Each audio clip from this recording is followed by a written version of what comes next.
to our channel, Raising a Single Mom. Welcome to our table. Thank you so much for joining us and for watching our videos as we share our life, as we have a mukbang meal with you guys. Yes. And we're so excited. We have questions already. Yes. So we will be answering some questions. Yes, we will be answering some questions. So look at our feast here, y'all. It's a little bit of a smorgasbord. Neither one of us are pregnant, but we're eating like a pregnant woman. Yeah. So we have lobster. HEB has their lobster for like $5. So we had to get lobster. And they have really great pizza, although I'm probably not going to eat very much pizza because I'm trying to be keto friendly. It's good. It's really But we good. also have like rotisserie chicken, and I use the rotisserie chicken to make some fajitas with mushrooms, onions, jalapenos, and bell peppers. And then of course we our HEB has sushi, so we got some sushi, and then we have some pasta that I'll eat the mozzarella out of it. So welcome, you guys. We're so glad that you're here. Thank you so much for watching. Yes. Make sure that you subscribe, and if you would, please hit the notification bell so that way you'll be sure to check out our next videos. Yeah. So Some of the sauces I have honey mustard, then I have ketchup with like Tabasco, spicy ketchup. and then I have ranch on pizza and butter. And She's a sauce person. Has, Oh, I just have soy sauce and wasabi for the sushi. and what bowl are you using? Oh, and I'm using I love my Pioneer little bowl. Isn't it cute? I don't know if you can see it. It's so cute. It's really tiny. I'm not really sure what adorable. else you would use it for, but other than sauces, but I love Pioneer Woman. Mm-hmm. So I'm not going to eat very much of the sushi because of the rice, but I'm just going to have a little. So let's dig in. You want this first? Yeah, do you want to cut them for me? Because I never can cut them Yeah. out. So while we're doing that, we're gonna we have questions from you guys already, for me and for Sierra, but I think we'll just do for like one of us at a time, so that way it doesn't get confusing. Yeah. So for me, it's asking how old was Sierra when I let her start to date. So I never really let her date early. Yeah. Of course, at school, they would have their little boyfriend, girlfriend thing that they didn't even talk outside of school. Not really. Until like 9th grade, I think, is when I had like my first she official finally boyfriend. had kind of a boyfriend, but even still, they didn't talk very much outside of school. No, not really. It wasn't, this is really good, y'all. It's rotisserie chicken, already prepared, and then I just cut up some jalapenos, some bell peppers. Did you splat yourself? Yeah. And so it wasn't until her 10th grade year, thank you so much. The rest of it. Oh, you want me to do the rest? It wasn't until her 10th grade year that she actually was able to date, like go on a Outside date. of school. So really the date was school functions. Mm-hmm. Or like parent chaperoned. Or Yeah. Like, Sorry, there's Lucky.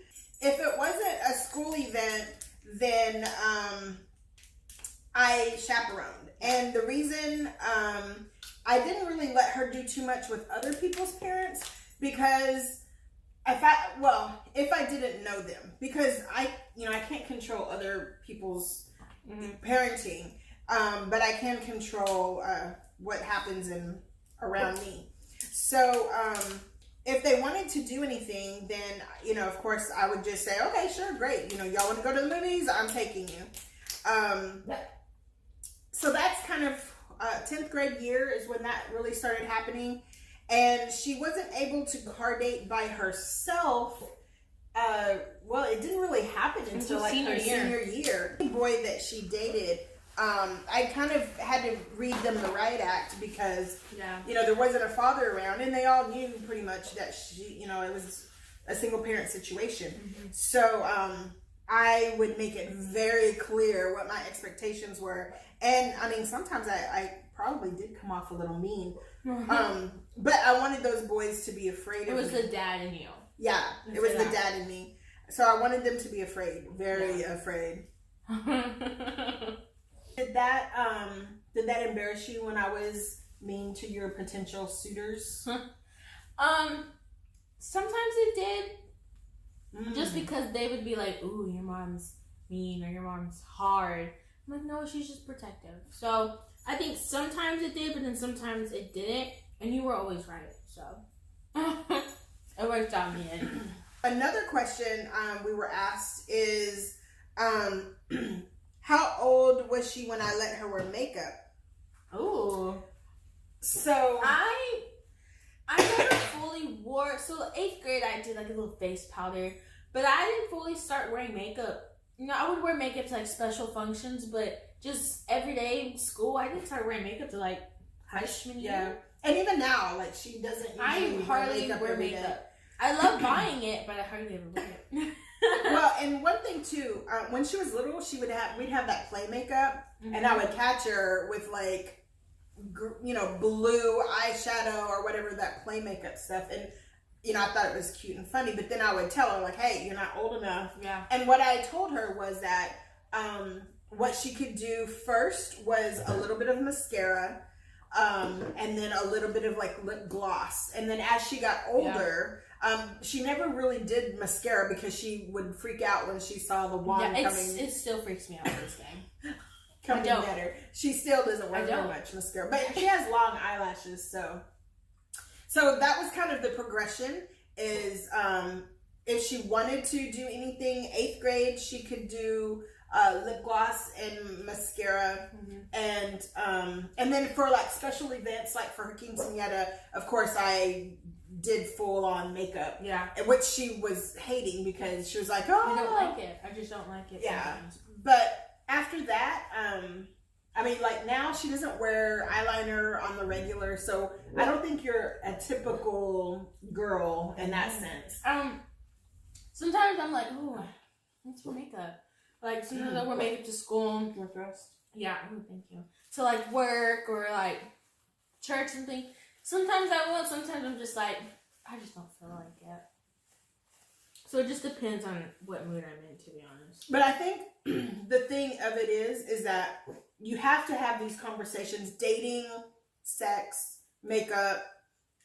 You have to start these conversations early. And of course it's going to be age appropriate, but we have to let them know early on that, okay, well, in 1st grade, don't forget, you can't date. Because a lot of times people, even when she was in like pre-K, people were like, "Oh, she's my little son's or nephew or somebody's boyfriend." And I'm like, nope, she can't date until she's, this age. Yeah. And even now, I would always say, you can't get married until you're 25. And then I kind of upped it to 27.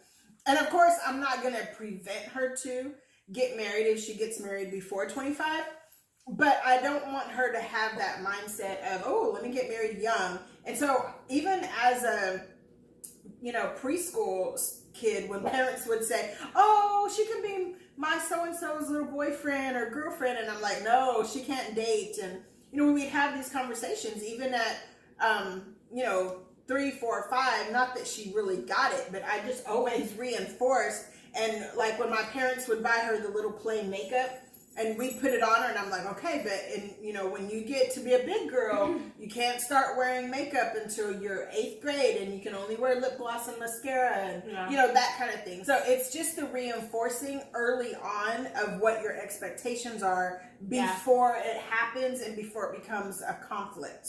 So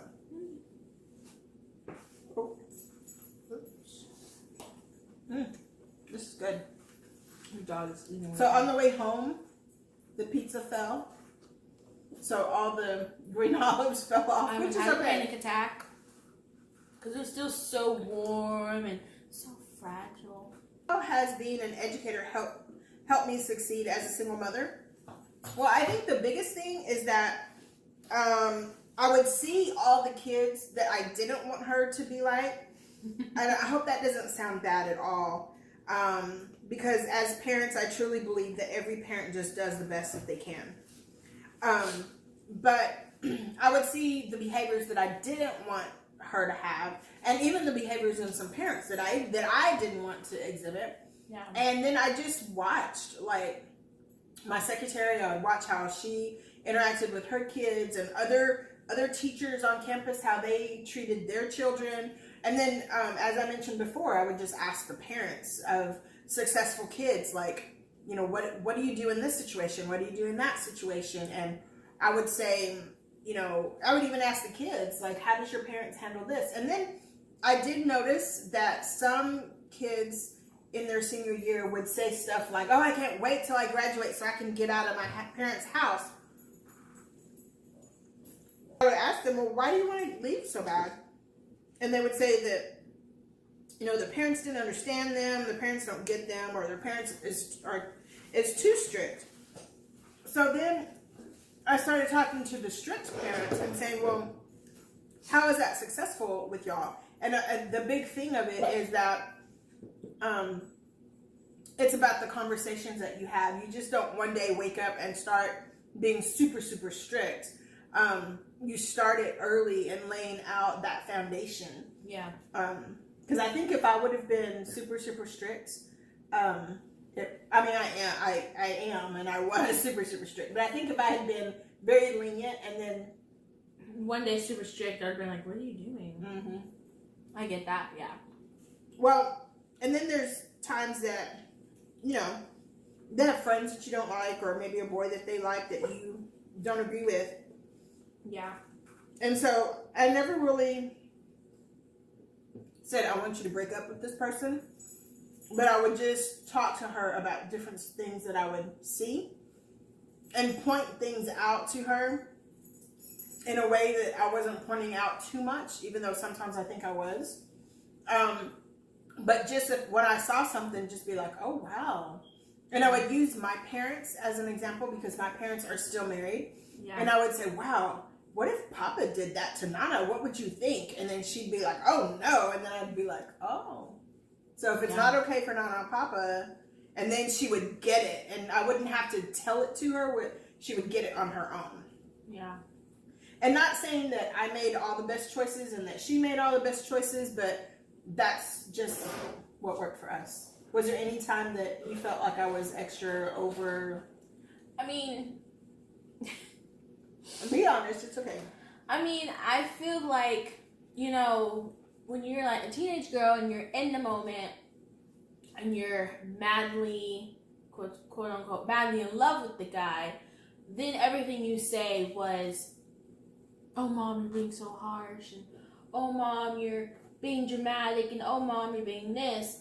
But once you break up with the guy and you look back and you're like, whoa, like, she was right on this.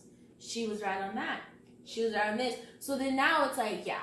So now I'm like, when you say something about somebody who I might date or who I might like, now I'm more open to listening because I'm like, you know, my past experiences, now I know, like, she just wants what's best for me and she knows what's real and what's right, you know? And even if I was being overbearing, or you were thinking, like, oh, she's just being overprotective, she was never like, I'm going to do it anyway. Yeah. She would still respect me enough to honor what I was saying. Yeah. So if... No, I would like never disrespect her. Like, there'd be parties, you know, as there are, and then she would ask if she could go. And then, so I got this from one of my really good friends, and their daughter wanted to go to a party. And so they were like, okay, we'll take you, we'll park, like, you know, half a block away, a couple of houses down. You can go for 2 hours, I think it was. Yeah. And then you excuse yourself and leave within 2 hours. And the husband, Joe, was like, if you don't come back, I will come in there and bust in and make you come. And so that they did that, and their kids did it. And so that's what I was going to do with her. But then when it came down to her actually getting to where she was ready to go, and I'm like, okay, I'll take you, but I'll stay far away. And she's like, okay. But then when the party came, she was like, yeah, I don't want to go. Parties never excited me. So, I don't know. I was never one of those. I don't think I was ever one of those kids that you had to worry about sneaking out. Well, and the thing of it, too,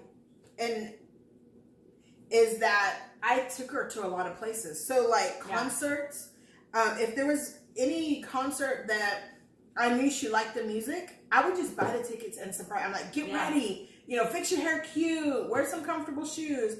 And then I would surprise her. Like, I took her to San Antonio, to go see Justin Bieber. Yeah. When she was like in the, I don't know, elementary or something, or maybe junior high. I don't remember.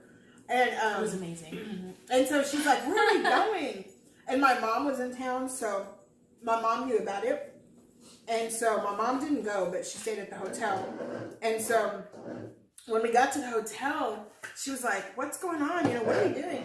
And then she saw all these girls. You told me as we were driving up there, because remember I left my DVD player at home, and remember I was so sad, and I was like, "Oh," and then you're like, "But guess where we're going?" And you told me, and I was like, "Oh my god!" I don't remember that. Yeah, I remember that. I would do that. If there was events that I listened a lot, so I would hear her and her friends talking about, oh, such and such movie, or as long as it was appropriate. And then, if there was a movie or the carnival or whatever, I would definitely just take her, because I never wanted her to feel like she was missing out. Yeah. I'm having old bacon. Sausage, by the way. It's so good. So, do you remember the other concert that I surprised you with? Miley Cyrus? Yes. The concert in the beginning was a little weird, but it was a really good concert. I loved it. The old Miley Cyrus, but I still love her to this day. Okay, next question. Okay, so the next question is 3 pieces of advice for a college. Okay, 3 pieces of advice for a college student or potential college student. Scholarships. Yes. Starting your junior year, you should have your child, your student, you should apply for scholarships. I always say 1 a month starting your junior year. Now, being an administrator and educator, do you think my child listened to me? No, she did not always listen. Until like her senior year, then she started applying, and even now she's applying like crazy. I realized, I was like, oh man, I should have been applying. And I'm like, oh. But there's tons of scholarships. Get with your school counselor. I have found that the scholarships that are local, you have a better chance of getting. Definitely. There's a lot of scholarships, all the organizations. Definitely. The Lions Club, all of those. Become a member of PTA, because there's PTA scholarships. Yes. So scholarships. Yeah. The other thing is a lot during their senior year. They may not take a lot of classes that are very academic. So that, they want to breeze their senior year. And I get it.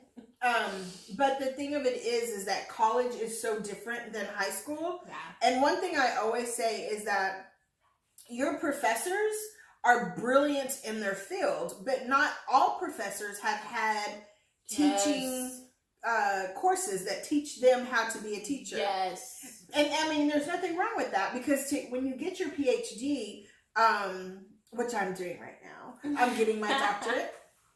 But when you're getting your doctorate, there aren't necessarily teaching courses in most cases. So sometimes professors just don't know how to teach. So true. Well, and not that they don't know how to teach, it's that it's very different than in high school. Yes. It's a very different type of teaching. Let me clarify that. It's a very different type of teaching. So a lot of times high school students have a hard time adjusting to college way of teaching. It's not, it's not the professor's fault.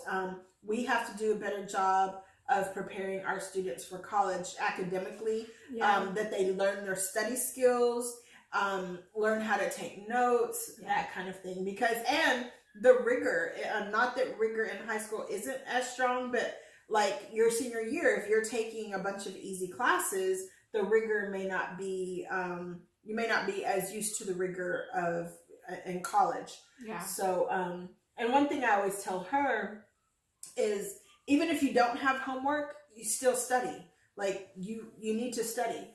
So when I'm studying, which I am reading every day, and I'm like, oh, you need to study. And she's like, I don't have homework. And I say, I don't care. Get something and study it. Look over what you just did or what you're going to be doing. And now that, there's projects and things like that, then she's always got stuff she needs to be doing. What's the third piece of advice that you would give? The third piece of advice I would give is do your best in high school. Try to get a good SAT score, ACT. Pay attention in all your classes. I took A&P in high school, and I was like, oh, this is easy. I don't need this. I passed. But taking it in college, you're like, wow, like I went over all this in high school. So I do regret not paying attention as much as I should have, because college is way different than high school. The other thing that I would suggest for a parent is that your child now, if they're living at home and going to school, you want them to have a little bit of independence, but you still want to know, you don't want to just hands off either, because, this is a crazy world than when I was in school. So, I give her a little bit more independence. And I'm just kind of more hands-offish about a lot of things, but not completely. And I one way of doing that is when she asks me things and things that I would normally have done for her, I'll say, well, figure it out, try to, research it, especially where college is concerned. I'll say, find someone to talk to, even though I already know who that person is. And I have a plan in my mind. If she's tried and still can't figure it out, then of course I'll step in or tell her who to stop to. I did not want that. I don't know if you've watched in our other video, when we're Hispanic. So, one thing that it's just this old little saying that if you drop food, the other person or someone around wanted it. So that's why I say I did not want that. So that would be our three things. Do scholarships. Make sure that you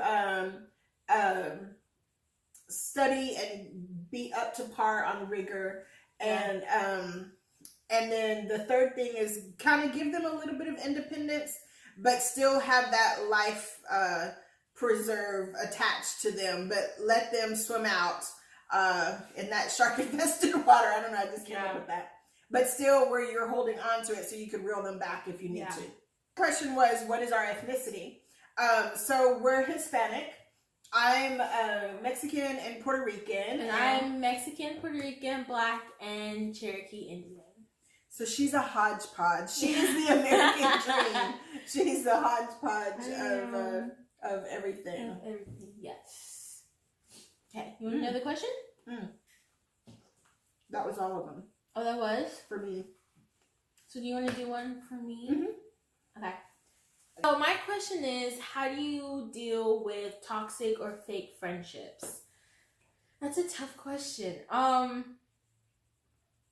I would say definitely, if you notice that they're toxic and fake, definitely cut ties with them. You definitely don't need that kind of negative energy in your life. And one thing that I always said when I would see things happening, and y'all, if you're in high school now, we get it. Like, high school relationships are completely different than real life. And in high school, you could be best friends with someone one day, and then the next day, they're telling your deepest, darkest secrets because they think that you said something bad about them or whatever. It's very wishy-washy. And So don't take everything as, even though it is super serious and life or death with you guys in high school, just know that it's not. And it may feel like it is. And as parents, we have to recognize that even when we're seeing stuff and we're like, that's nothing, there's bigger worries that we have out there. Don't negate their feelings, because to them, everything is like a million times 10. You're gonna die. Yes. Yeah, I mean, it's like super, crazy. So like when she started to date a little bit or like boys, I was like, date as many boys as you want to, because that's what I would do. I mean, of course, don't have sex with them, but date, have fun. And then I remembered, I was like, whoa, wait a second, we're talking about high school here. Yeah. So in high school, you can only and like the real world, you can have like date Tom and Jerry in the same day and you're okay, but in high school you're considered a hoe. So it's very different. But definitely if you see the signs of like a toxic friendship or a fake friendship, get away. Just cut your ties and make sure that if you see that, don't trust them with your deepest, darkest secrets. No. Because if you see that now and you tell them and then you guys fight or something, then they're going to tell everybody. Ammunition against you. So I would say if you just see it, just walk away. I know it's high school and you're like, oh, I don't want to sit by myself, or I don't want to do this. Find just other walk friends. Away. Yes. There were times that I sat by myself in high school because I just wasn't as friendly, I guess you could. I mean, I was friendly, but I wasn't as cordial with people as much as I should have been, and that's okay. You don't have to have 20,000 friends in high school, trust me, because you'll only walk out with like 4 when you graduate. Yeah. And the other thing too is that get involved. Yes. Because you're gonna the friends that you have, organizations or the groups that those are gonna be your friends, and you have like interests. Yeah. That's how I got a lot of friends, because I was in ROTC and I was in yearbook and I was in HOSA. So that's how I kind of mended friends, is through that. Yeah. And you have common things. The other thing is parents, have your child watch this YouTube video with you. Yeah, definitely. Because this is something that y'all could talk about later afterwards. Like some of the questions or some of the things that we talk about, y'all, this would be a great way for y'all to have some bring up communication. Topics and to get their point of view and how they feel on things, and so they can see your point of view on things. So right. And if you're a teenager, I know you're thinking, I am not going to get my parent to watch a YouTube video with me. But look, I have my teenager. Yeah. I mean, she's 19. Yeah. And almost I'm not 19. that old, guys. I promise. I'm only 19. I promise. But, I never would have thought we would have done something like this together. Never. And it's bringing us closer together. It actually is. I mean, our relationship has always been close, but I feel like this is really getting us closer, because we're talking about stuff that we talked about, we've never got in depth about it, I guess. And it just brings us a different connection. Yeah, it does. So, I challenge y'all, teenagers out there, have your parents watch this with you. Yeah. I'm telling you this too right now. If you as a teenager and you go to your parents and say, hey, there's this mom and daughter mukbang. First, you're going to have to explain what mukbanging is. That was the hardest part. So you watch people eat? Why don't you just eat? I was like, Mom, it's a thing. And then I got hooked, and now I'm a mukbang Or like junkie. ASMR. I love you what? And I'm like, yes. Okay, so if you go to your parents, here's a little secret. So teenagers, if you're watching, have your parents to say, hey, there's this video about this mom and daughter, they're doing mukbanging, and it sounds bad, but once you tell them what it is, then they'll get it. Mukbanging sounds really bad. And say they talk about parenting issues, let's watch it together. They are going to be like, head blown, dropping the mic. Yes. I mean, they're going to be like so excited that you want to do something with them, because believe me, they want to do stuff with y'all. They just don't know how to connect with you. They don't want to sound too needy, I guess. Yeah, and they don't want to impose. Yeah. But if you go to them and you're like, hey, watch this with me, this would be cool. Yeah. And have a piece of pizza or have some whatever while you're watching us eat. and y'all can sit and talk about the same conversations. So yeah, definitely do that. And be sure that y'all subscribe, and if you're watching with either your child or your parent, be sure to leave a message in the comments and let us know that y'all are doing it. That would be super cool. That would be really cool. Oh, and if y'all do that, we will shout you out. Yes, definitely. We would love to know that there's, parents and their children watching our channel together. Really cool. That would be super cool. So, and don't forget to hit the notification bells. So, I'm full. she stopped eating. So she is full, and I'm pretty full too. So thank you guys for watching, and we'll see you on the next one. And welcome to our table. Bye.